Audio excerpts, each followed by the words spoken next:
I had an appointment somewhere, and as I was waiting in the reception area, we started a conversation, and a parent was insisting that it is impossible for a parent not to have a favorite child.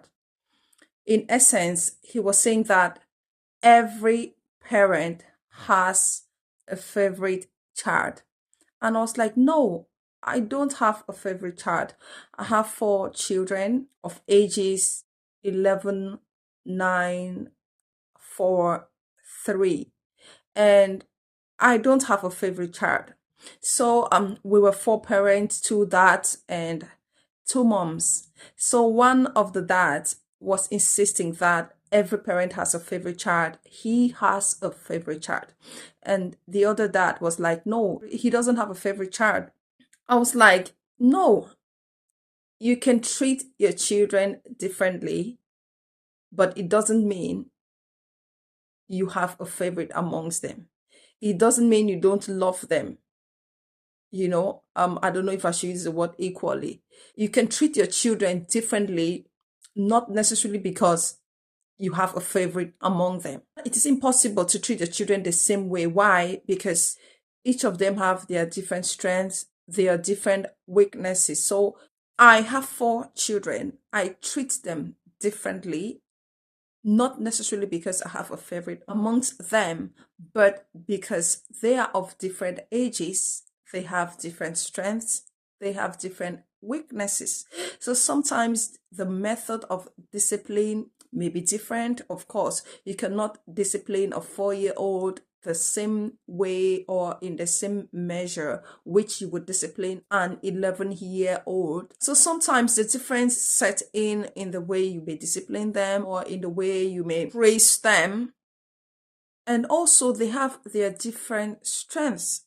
So I cannot use the strength of the other to judge the other. And this particular dad insisted that he has a favorite. And the other dad was like, okay, why is that child your favorite? And he began to say certain things, which could be the reason why that particular child is his favorite. It is not advisable as a parent to have a favorite. I believe parents begin to have a favorite child because they have a particular expectation which they want to see in every child. Now, you cannot assess every child the same, you cannot judge every child the same way. They are different, and each of them are so strong in their own unique way. And each of them also have their weaknesses. That is why it is difficult for me to have a favorite child, because I know each of them. I know their area of strength and I know their area of weakness. I am not using a particular tool or a particular expectation to judge them. And this is where some parents make mistakes. As a result of that, they start having a favorite. Maybe that favorite is as a result of them performing so well in school, or maybe that favorite is as a result of them being so polite and always saying yes to everything they do. And you have this other one who appears to be stubborn. When you give them an instruction, sometimes they want to resist. Or maybe the favorite is as a result of them being outspoken, being extroverted. They can easily speak so well, and so on. When you begin to read Genesis chapter 1, verse 31 says, after God had created everything, the Bible says he looked at it and saw that everything which he had created was good. And Exodus chapter 2, verse 2 says, after the mother of Moses gave birth to him, she looked at Moses and saw that he was a good child. I don't have a favorite child because I am so intentional with the way I deal with my children, with the way I treat them. I have had to look at each of them and I see that good in them. God had to look at everything he created and saw that it was good. So as a parent, no child can be classified as better than another, good than another. Generally, no. You can only classify them in different aspects and say, oh, in this aspect, this one is good, this one does very well. In this other aspect, this other one does very well, because that is how it is. You cannot generally look at all of your children and say this one is better, this one is good. No, because they are strong in different areas. Until you begin to look at each of them, only then will you be able to see that good. Moses' mom had to look at him and saw that he was good. So I have had to look at each of my children and see that good in them. And that is the area which I lift up, or I hold high above every other area in each chart. I don't classify them under one canopy, under one rule, and say, oh, this is the best. No, because I also know their individual weaknesses. So when I'm dealing with each of them, I praise them in the area of their strengths, and I see how I can help them in the area of their weaknesses. When you begin to compare your children using a particular method, or using a particular criteria, that is when you begin to see a favorite in it.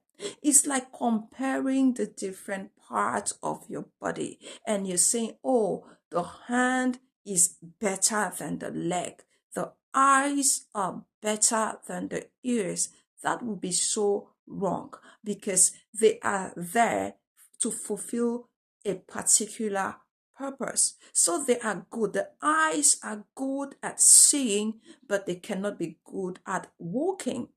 The ears are good at hearing, but they cannot be good at seeing. So how can you even compare them? So each of your body parts are for a particular reason. But one thing is sure, that when one of them becomes defective or malfunctions, you will definitely experience the challenges as a result of that. So one mistake which parents make, they go classifying children under a particular criteria, and that is when they begin to see favorite among them. That is when they begin to treat them outrightly differently as a result of favoritism, which is not good. When you begin to do that, you kill the goodness in the others. You discourage them. Remember, God gave them through you, but not just for you. They are for the world. They are meant to fulfill a particular purpose in the world. That is why they have that good in them. So this dad went as far as explaining that when his favorite child requests something from him, he will find himself buying it as quickly as he can. But when the other one, who is not his favorite, asks for something, he will find himself taking some time before buying it. Sometimes he just forgets, he doesn't buy it, and so on. This is really not good, because the children, they see things, they may not properly understand it or give meaning to it while they are little, but as they grow, if they continuously witness that scenario, they will begin to understand, they'll begin to add meaning to it, which is not very good. I try as much as possible to treat them well. My children are in sets. The first two are almost of same age. The last two are almost of same age. So most times I buy things for them the same time, except one is in extreme need of something which the other doesn't need at that point in time. That is when I buy. And sometimes you still see the reactions of the others, but I take time to explain to them why I'm buying for this. So when you carry your children along in terms of the reason why you do certain things, they understand, and they will not easily get the wrong perspective. Because even as adults, when you see people act in a certain way, it is easy to give meaning to it or read meaning to it until you get to speak to them one on one. Then you get their own point of view and understand their intentions of behaving in that particular way. Sometimes the children will even come to you, oh, you're being more kind to this person than to them. But I'll always take time to explain to them.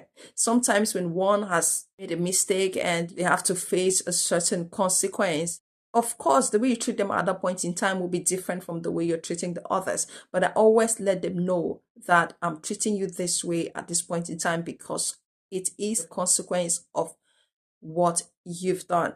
And after then, of course, they see. So it's very important to carry your children along with whatever you're doing so they don't begin to have the wrong impression about your actions, because these are some of the things that Satan likes to feed on. Then he begins to plant all these negative thoughts, ideas in the child that gradually begin to discourage the child, gradually begin to demoralize them, gradually begin to tilt them to the wrong direction. So it is very important as a parent to be intentional with the way you treat each of your children and be loving.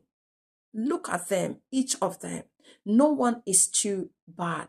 Every gift God has given to you is good. So every child is a gift from God. Each of them are good.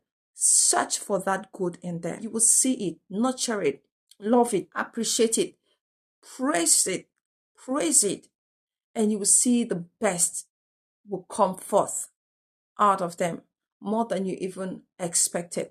Most parents don't even know that much about their children. What is at the forefront of their mind concerning their children is that negative, which they've been shouting at, which they've been trying to make them stop, and they are still repeating. Each of them will have different characters. Some of them will be so obedient, they will easily do the things you ask them.